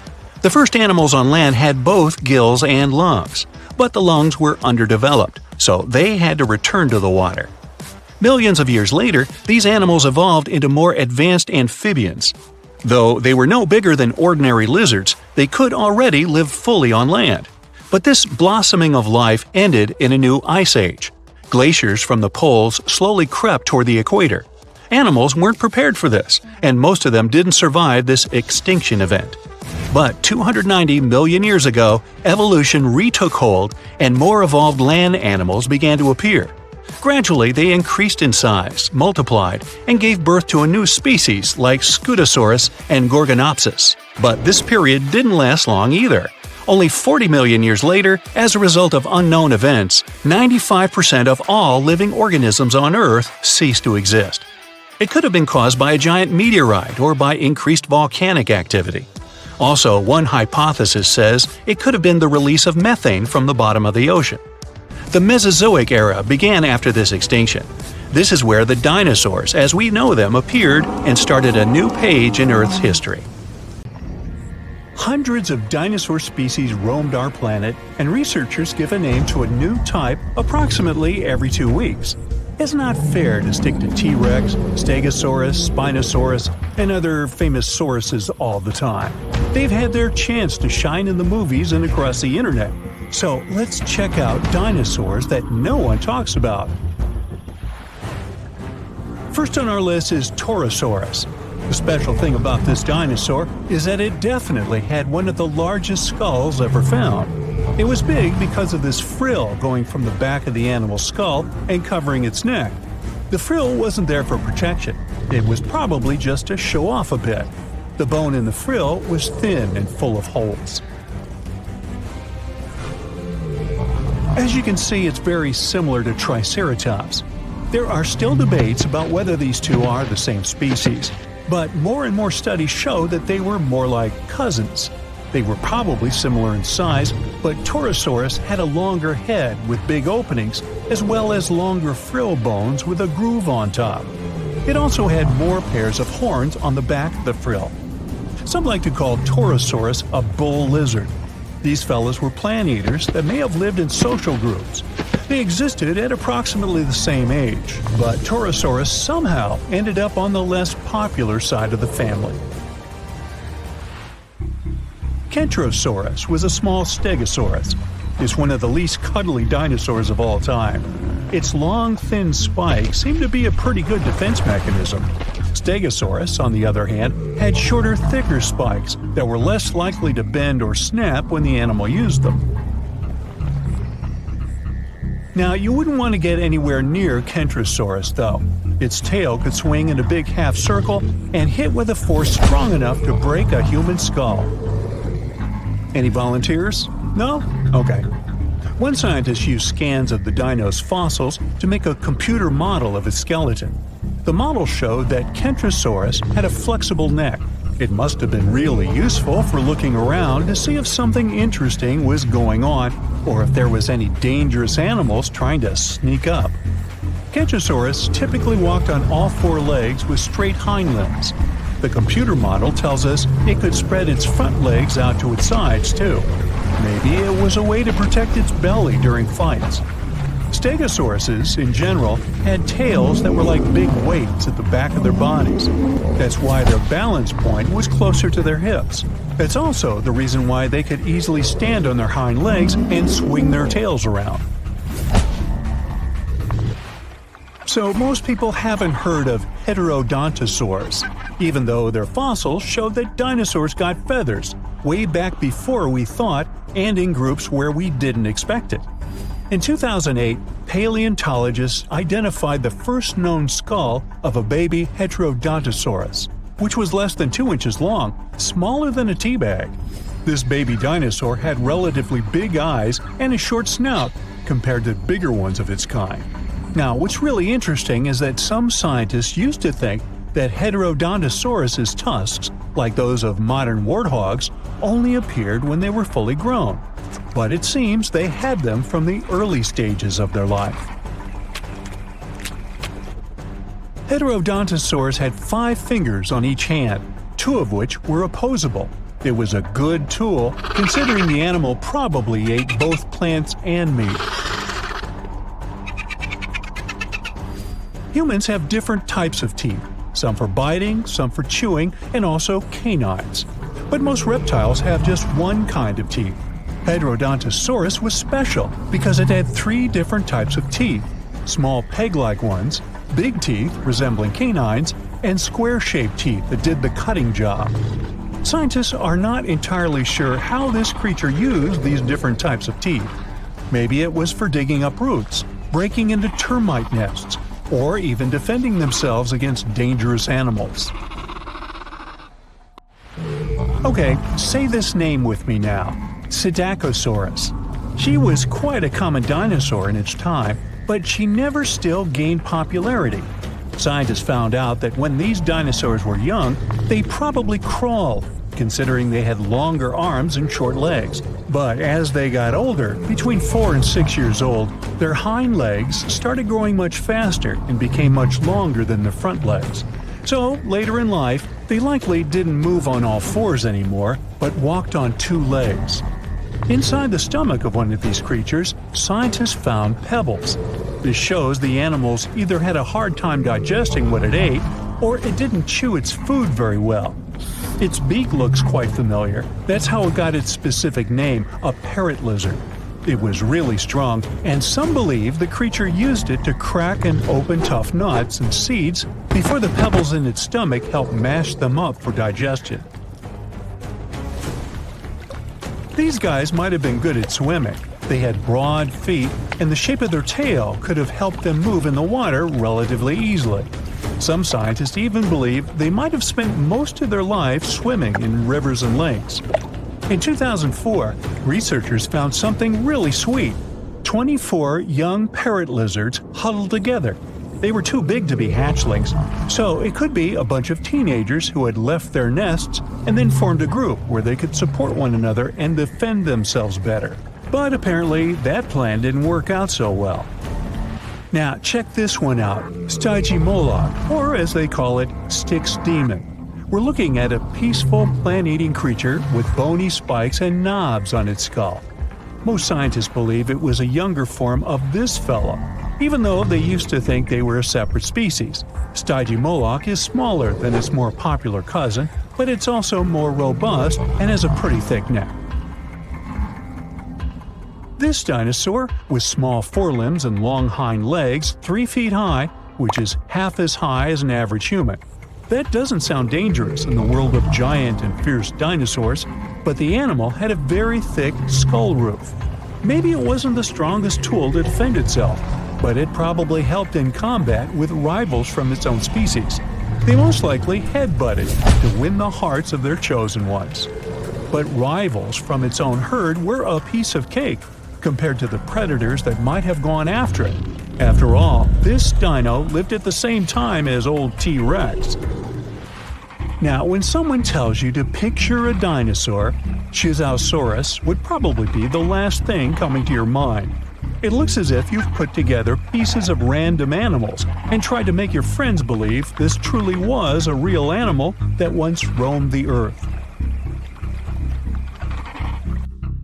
But it's actually a dino, with giant sharp claws on its forelimbs, a bulky body, and a long neck ending with a tiny head. Now, don't let the claws scare you though. These creatures didn't go after other animals since they were herbivores, but these claws could protect the animal from intruders and predators.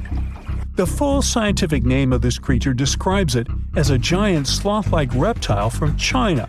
This animal was one of the biggest and oldest members of the group where it belonged, which lived around 115 million years ago. No, I wasn't around then. At first, it was hard to tell which animals were related to this weird-looking dinosaur. But in the 1990s, scientists made a conclusion that they were modified plant-eating theropods, which is similar to carnivorous dinos. They also most likely had feathers and small wings, like some sort of a very big turkey. Big herds of dinosaurs run through the forest. The temperature rises rapidly, and everything behind them begins to ignite. Some dinosaurs get stuck in swamps and can't get out. Pterodactyls fly over their heads as they try to avoid the blast wave that will soon cover the Earth. This event happened about 66 million years ago. It wiped out almost every living thing on Earth. Birds and flying dinosaurs were just about the only ones who could survive the most massive extinction event ever. Hey, don't blame me, I wasn't around then. Let's go down their evolutionary tree to look at the world's first bird, Archaeopteryx. It was about the size of a modern raven, but it looked like a small dinosaur with feathers. It had many small conical teeth, almost like alligators. It's because Archaeopteryx was closer to reptiles than to birds. However, its brain was 3 times larger than that of these reptiles. Although it had wings with feathers, it could hardly fly like modern birds. Its shoulder joints didn't allow it to lift its wings above its back, so it couldn't make a full wing beat. Most likely, Archaeopteryx was capable of gliding flights with small wing flaps. Evolution has led to more evolved species capable of full flight. Pterodactyls. These guys had no feathers, but membranes made of skin and muscle. Its wingspan was about the length of a human leg. It could fly perfectly and catch fish and small animals. Although flying dinosaurs could easily outrun terrestrial predators like velociraptors and T-Rexes, most of them didn't make it through the impact of a giant meteorite. Let's look at this event step by step to see how they got to our time. 10 minutes before the meteorite crash.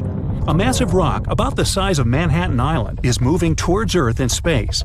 It weighs 460 trillion tons. That's like 3 trillion blue whales, the heaviest mammals that ever lived on Earth, and it's approaching our planet at 12 miles per second. At that speed, it could cross the Atlantic Ocean in just 4.5 minutes. That's twice as fast as our modern spacecraft could fly. 5 seconds before the meteorite crash. Ooh, this is getting tense. The Earth's gravitational force continues to pull the giant meteorite. It blows a hole in our atmosphere and creates a popping sound so loud you could hear it on the other side of our planet. All the animals on our planet wake up in a panic. They lift their heads up and see a huge rock that begins to burn through the air. Smaller fragments start to break away from the main meteorite. This fire is so bright that it shines almost like the sun.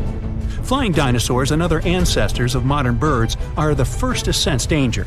They make a beeline to the sky and try to fly as far away from the impact site as possible to save their lives. The moment of impact. The colossal mass and velocity of the meteorite give it an enormous amount of energy. As soon as it touches the Earth, it causes an explosion of 150 trillion tons of TNT. The blast wave literally rips out chunks of our planet and throws them up. A huge wall of energy begins to move from the point of impact in all directions. It snatches the trees out with their roots and pushes them to the ground like dominoes. The shockwave completely wraps around our planet. This energy turns into heat. Everything around the impact site begins to ignite. Green jungles and trees turn into smoldering charcoal in seconds. The ground and rocks simply evaporate. The collision caused a massive earthquake. Some dinosaurs may have fallen into cracks that appeared in the ground. A strong earthquake caused a tsunami with waves higher than the Empire State Building. Dinosaurs that weren't trapped in the burning forest were washed away by the enormous waves. The dinosaurs of North America tried to escape by running to the north, but the blast wave inevitably catches up with them. Flying dinosaurs have no problem with earthquakes or tsunamis. They fly high enough to avoid the giant waves, but they will have to contend with continuously falling meteorite debris. 5 minutes after the meteorite crash. A meteor shower of giant rock fragments continues to fall to Earth. Some meteorites were the size of a car, others were more like a large building. Ashes and dust rise into the air. Their temperature is so high that they melt and turn into liquid lava and then fall back to Earth, causing more fires.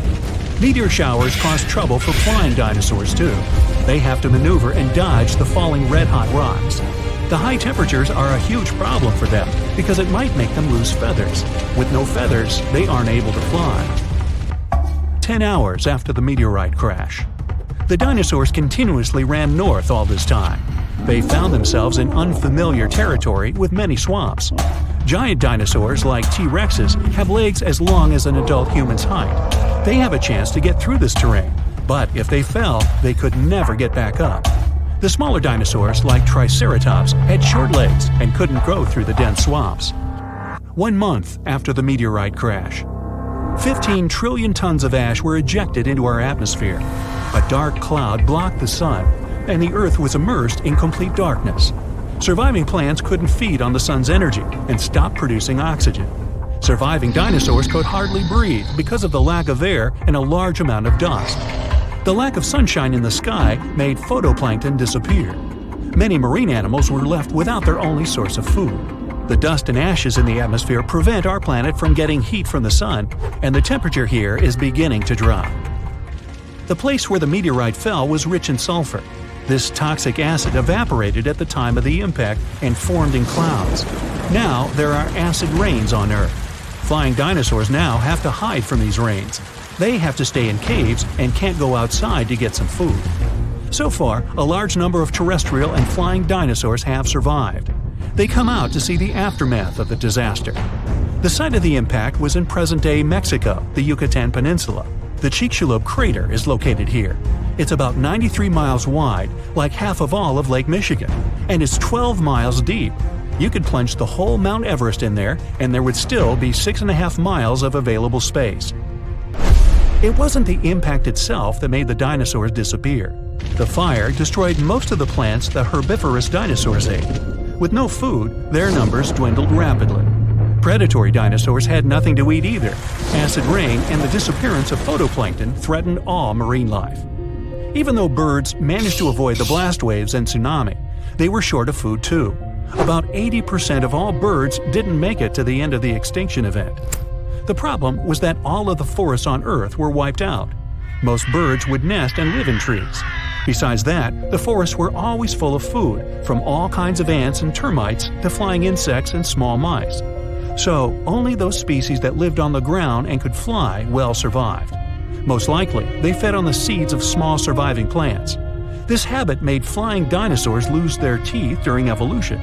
Instead of jaws with a bunch of sharp teeth, they got long beaks to grab tiny seeds from the ground. Although Earth looks like a terrible place to live now, there's an evolutionary boom for birds. They have to travel long distances in search of food. Their wings get stronger. They also feel safe from predators who regarded them as food before. No T-Rex now catches a sleeping bird off guard. About 1,000 years after the collision, the first dense forests appear. It gives another boost to evolution. 1 million years later, forests full of food are populated by the ancestors of modern mouse birds. And 65 million years later, in modern times, we have about 10,000 species of birds. Pigeons, crows, eagles, and hawks, even penguins. These are all descendants of the dinosaurs. But there were other survivors. Some alligator and crocodile ancestors were able to adapt to changing conditions. About 80% of turtle species managed to survive the mass extinction, and now their descendants live among us. Snakes and lizards were also able to wait out the hard times in their burrows. Even some mammals, like monotremes, survived.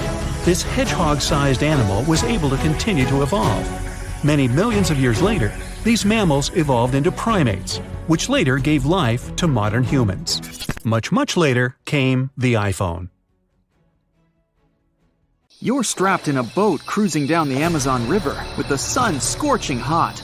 As you check out your map, your boat starts rocking back and forth. The water is starting to get more intense, so you hang on for dear life. You tuck your map in your pocket and try to take control of your boat. You strike some jagged rocks and duck low to avoid tree branches. Your boat strikes a large rock out of nowhere and capsizes. You're swimming in the murky green water. While you're trying your best to get ashore, your boat gets washed away. Underneath the water lies a whole new world of bizarre and dangerous animals. Candiru fish are snake-like creatures that can grow up to 16 inches long. Arapimus can weigh more than an adult male and are taller than most basketball players. They're the biggest freshwater fish in South America. They have a hybrid gill system that forces them to pop up to the surface every 5 to 15 minutes to breathe in oxygen for their large swim bladder. You swim out of the raging water and dry yourself off. Oh no, your map is completely soaked. There's no way you can get to your destination without it. You venture into the thick rainforest, shoving the branches and leaves away. As you get deeper, you notice something on a tree. It's barely moving, but it's got sharp claws and a raggedy coat. It stretches its arm to another branch and tries to pull itself up, ever so slowly. Sloths sleep more than half their days and only head down from trees once a week. They're so motionless, they sometimes grow algae and moss on their fur. The rainforest gets denser with each step until there's barely any sunlight illuminating the path in front of you. You notice a figure following you. With every branch you step on, you can hear a faint sound right next to you creeping around. You start walking a bit faster, and the sound catches up with you. You make it out of the dense part and tread along a narrow path until you reach a cliff. You can't walk normally here, so you pin against the wall and walk sideways to cross the hills. You slowly move across with the river 30 feet below you. You move your right foot, and some rocks fall into the river. You keep going and misstep. You're about to fall, but you hold on to a large tree branch and pull yourself up. you notice a couple of colorful, poison frogs inches away from your fingers. Touching any of these frogs can be extremely dangerous and harmful, despite their amazing color patterns. The golden poison frog is one of the most poisonous animals in the world. One of them hops right next to you, so you let go of the branch and fall back in the river. The river is washing you down until you reach a calm current. Underneath you is a swarm of piranhas swimming with their sharp teeth. The red color on their skin is unmistakable, so you swim off like an Olympic athlete. Piranhas will eat anything that gets in their way, no matter the size. You grip onto a log and climb up a small rock to catch your breath. There's a huge electric eel underneath the rock. Despite their name, they're more related to catfish than eels. They use their powerful 600 volts of electricity to defend themselves and catch food. You're stuck, unless you're like the common basilisk that can run on the water like a jet ski. These incredible lizards have special webbing on their toes and can run the distance of a basketball court. You hop on a bunch of rocks until you reach the land. You continue walking along the riverbank until you come across a moving rock. You rub your eyes and see it moving again. It's a dinosaur-looking turtle that resembles a crocodile with armor. The mata mata is a freshwater turtle that disguises itself with its surroundings to catch prey. Their heads stretch longer than their bodies. You shimmy your way past it and continue. You head back into the rainforest and find a spot to rest. Wait, there are giant ants everywhere. They're the biggest ants in the world and can produce one of the most painful stings out there, even comparable to a wasp's sting. You immediately get up and find another place to rest. As you continue walking along, you notice the same feeling of something following you. You can hear some leaves rustling, but it's getting dark and there's no way of telling. You find a nice little spot to build a campfire and catch some Z's. But in the Amazon, everything is a threat. Except for those cute capybaras wandering around. They live in groups next to water sources.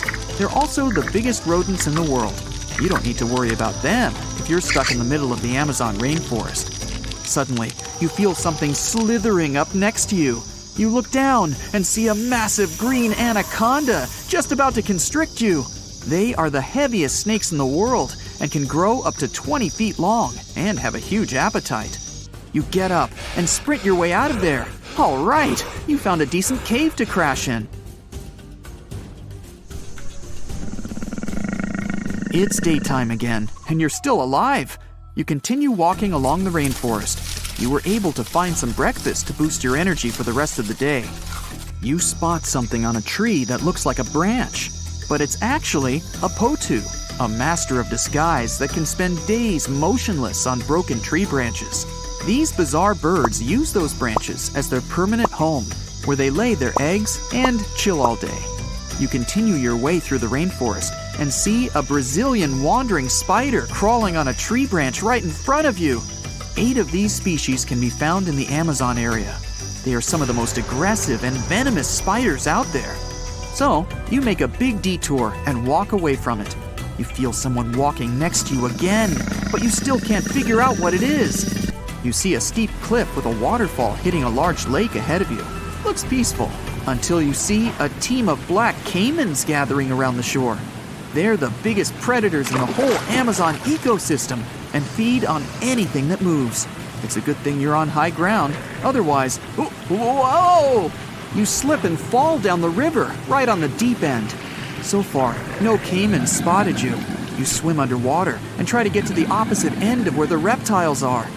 As you climb out and dry yourself off, you notice some large black spots on you. You try pulling them off, but they've latched on pretty hard.